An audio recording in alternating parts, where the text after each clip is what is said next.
Now, folks, the government has announced that it wants to privatise Channel 4. Culture Secretary Nadine Dorries has said that government ownership is actually holding the broadcaster back. Public service broadcasters are required by law to provide content which are considered beneficial to the public good. But in 2022, do we need public service broadcasting? It's what I want to find out. Here to discuss, I'm joined by Dorothy Byrne, former head of Channel 4 News and Current Affairs, and Duncan Simpson, who's the research director at the Taxpayers Alliance. Hello to both of you. Thank you very much for your company. Dorothy, can I start with you, please? Can you just make the case for me for public service broadcasting in 2022? Well, you were just talking there, Darren, about us taking a leading role, being a great nation, and your immense pride in our country. And one of the things we can be proudest of is that we have probably the best public service broadcasting in the world, and I would argue definitely in Europe. And if you think of those poor people in Russia who are not hearing the truth, they would love to have the system that we have, where you have several absolutely excellent public service broadcasters giving you duly impartial facts about what's happening in Britain and the world, and giving it to you from slightly different perspectives, slightly different agendas, because we've got Channel 4 owned by the public, BBC funded by the public, and then also we have ITV and Channel 5 and Sky, absolutely excellent broadcasters too. We are really fortunate in this country to have great news, current affairs and documentary, as well as wonderful comedy about our own country, not just comedy imported from America, and wonderful dramas about our own country and our own problems, like the great dramas that Channel 4 has made, the great comedy Derry Girls and the great drama of It's a Sin. I mean, altogether, absolutely fantastic, makes billions of pounds every year by selling the copyright and the programmes around the world. So great for our democracy and great for our economy.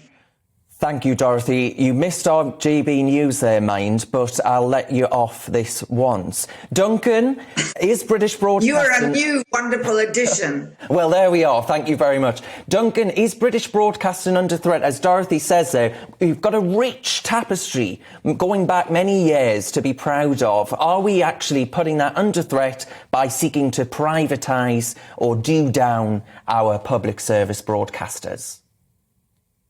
No, I don't think it's under threat. Channel 4, obviously, numerous stations available to viewers here in the UK. I think the ownership structure of Channel 4 is pretty outdated. Obviously, it was created in the 1980s, as you were saying earlier, with a very specific remit in mind. The public service obligations which they have to fulfil are pretty vast. I think it's a mission that Channel 4 did to a Lords Committee about 5 years ago showed they had to do over 200 hours of news output and sort of separate current affairs as well. There's no particular reason why this kind of programming or brand new programming couldn't happen as and when it changes from public ownership to when it's a privatised model, if indeed that does go ahead in the future. And I mean, there's also one particular example, Channel 5, for example, when that was taken over by Viacom, I think it was in 2014. Now, when it went through the process and sort of a new buyer was found, obviously there were very large concerns that if it's being bought out by a big American company, then a lot of the good quality programming will be dumbed down, and some of the points which have just been made by the previous guest, that kind of quality of programming would change. What actually happened is that Channel 5 actually exceeded what was the previous public service broadcasting requirement. So I think that's sort of one concern that could be allayed. But I think ultimately it's a really peculiar system. You have this in the BBC, for example, every sort of 10 years it is with the charter renewal, whereby ministers and senior BBC executives have to negotiate what kind of programming, not hour by hour what the BBC has to be producing, but in sort of broad strategic terms what they had to be making. I think that's a really odd system that in 2022 in the UK, that politicians aren't directly determining what the BBC is producing, but they do nevertheless have quite a big say as to what's being done. So I think basically this should be left to TV producers and presenters, and the idea of this basically heavy politicisation just isn't appropriate anymore, be it in the BBC or Channel 4. Dorothy, what Duncan's saying there is basically, and Duncan, I don't want to put words into your mouth, but basically, look, private industry, private broadcasters, they have to be in tune with what the public actually want to see on their television screens. Otherwise, they'll fail. Without the teat of the taxpayer, you have to actually ensure that you're catering to the vibrant taste of the British public, don't you? Well, first of all, ITV and Channel 5, most people are not aware, are also regulated and are also required to carry some public service television programming. But I think the key thing you have to look at is the amount you would be likely to get. If you look at what Channel 4 does, it's got an hour of really expensive news, about a third of it international. It's creating terrific programs that you don't get anywhere else, like Unreported World. I mean, it literally does what it says on the tin. Those are stories that you're not seeing elsewhere. It's doing fantastic investigative television, like the program that it did just last Monday about what was happening with children working to create Cadbury chocolate. So you would get something, yes, but you would get less. And, you know, you talk about it being peculiar. Yes, it is peculiar the way that we have worked out how we have broadcasting in this country. But you know what? It works. And when something works, don't get rid of it. Channel 4 doesn't cost the public a penny, not a penny, and it has contributed to making billions of pounds for this country. Why get rid of that?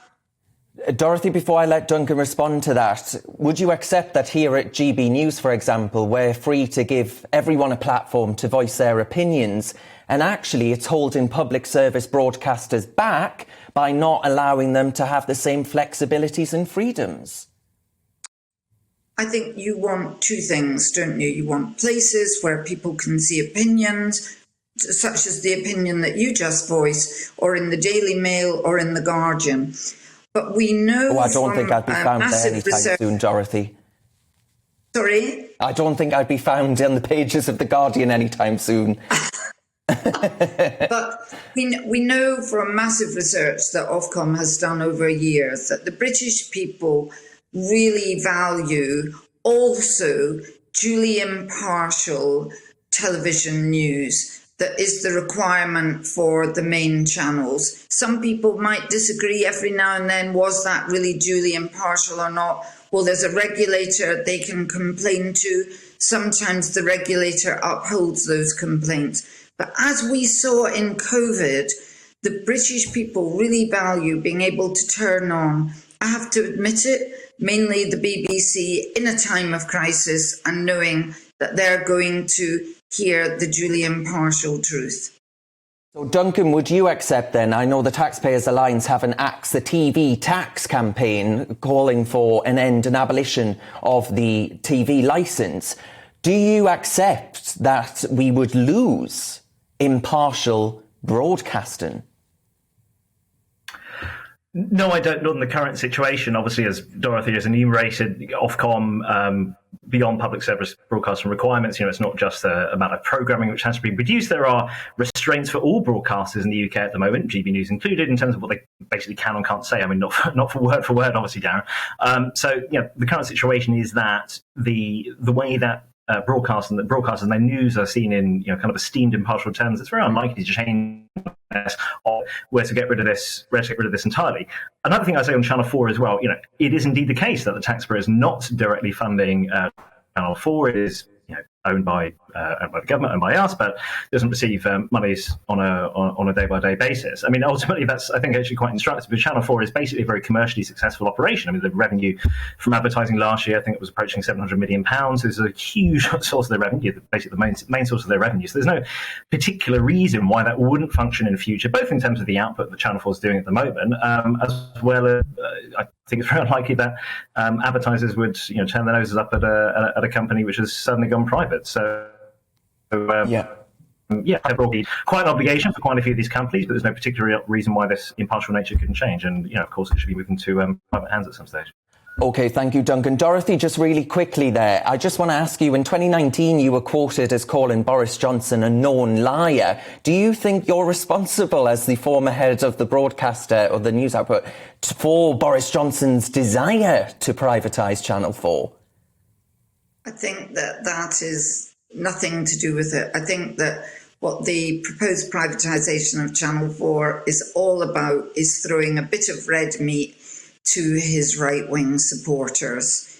It won't make £1 billion. I think most estimates are it will make £500 million as a one-off payment, and the nations and regions of this country will lose out.